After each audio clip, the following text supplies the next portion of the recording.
The Unknown Soldier was the first Doors track to acknowledge the growing anti-establishment concerns of the counterculture. In the first months of 1968, the Vietnam War was spiraling out of control. Not only had the US forces been thrown by the surprise attacks of the Tet Offensive, leading to an escalation of the violence, but the shocking execution of Viet Cong agent Nguyen Van Lem in February, captured by American photographer Eddie Adams, would galvanize the anti-war movement. The Unknown Soldier, the Doors' first protest song, was a brave release and one which would be immediately censored by popular radio. Even though a lot of people have the image of the mid to late 60s, rock musicians and folk rock musicians were becoming very overt in their protest and social commentary, that happened less often than people would think. And this was a statement that it was pretty hard to miss the message that it was very anti-war. And it was a chilling reflection of the real human consequences of war in general, and probably by extension, by implication, the Vietnam War specifically. When you heard it, it was almost like, to me, this is what it feels like to have your life robbed from you for really no good reason. The fact that they chose that as a single, I think that might have been a very deliberate choice. Like, yeah, we have Hello, I Love You from this album, which is going to be a #1 hit, and it's relatively innocuous. We also have this. We know it's not going to be a top 10 single. We know that a lot of stations aren't going to play this, but we're going to get it out there because some people will play it.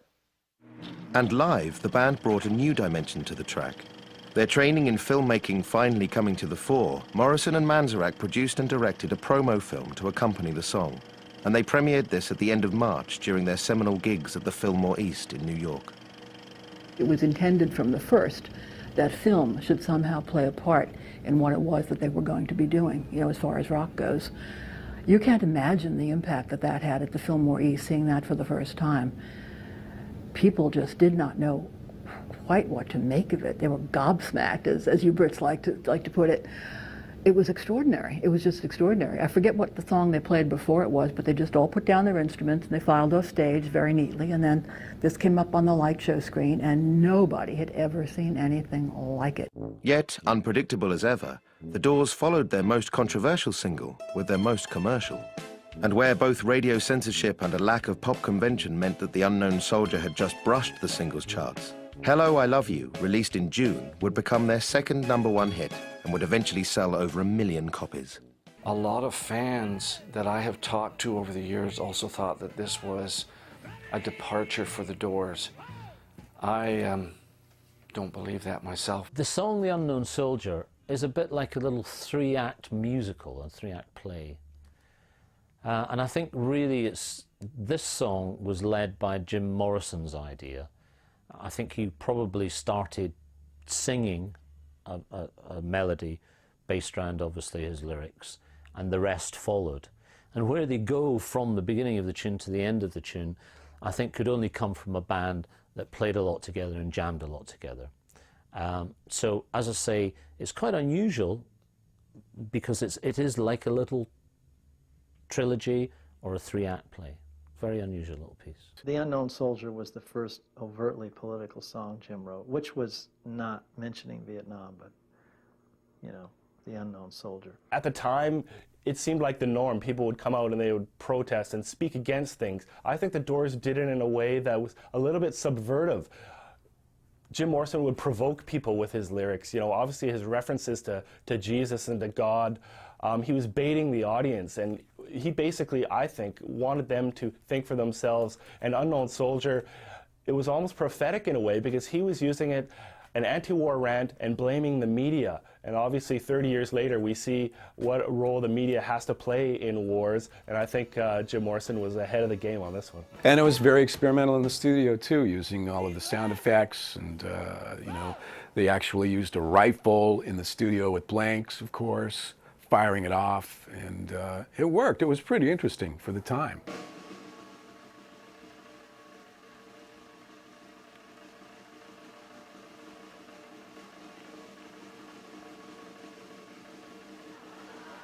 I think the claim to fame with that song was when they performed it live, and Jim would recite the little piece of poetry in the middle bit. In the middle bit of the song there, he would actually fall to the ground when the guns were fired. He would fall dead to the stage, and that had a pretty strong effect on stage for the time, especially given the time of the century that it was there, the late '60s.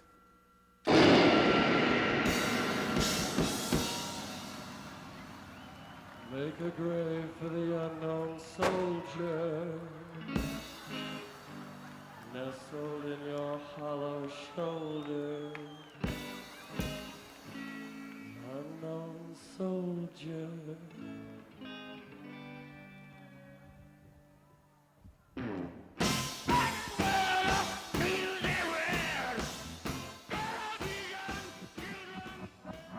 Unknown soldier. Wow. There's a stab at the Vietnam War.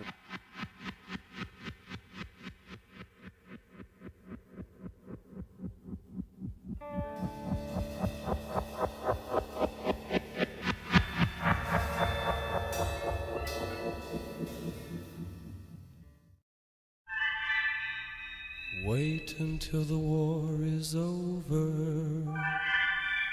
and we're both a little older. The unknown soldier.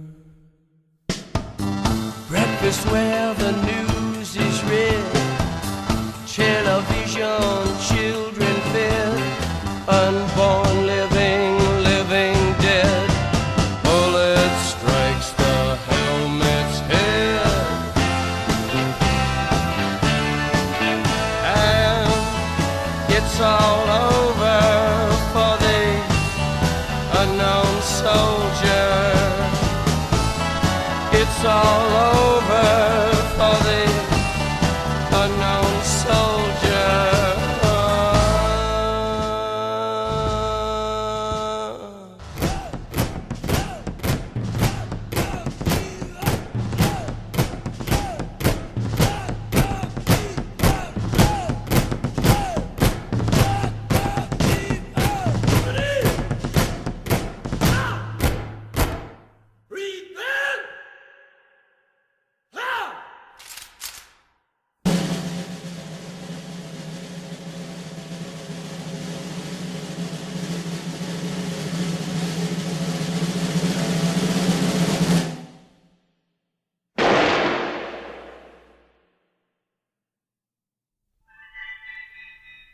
Make a grave for the unknown soldier,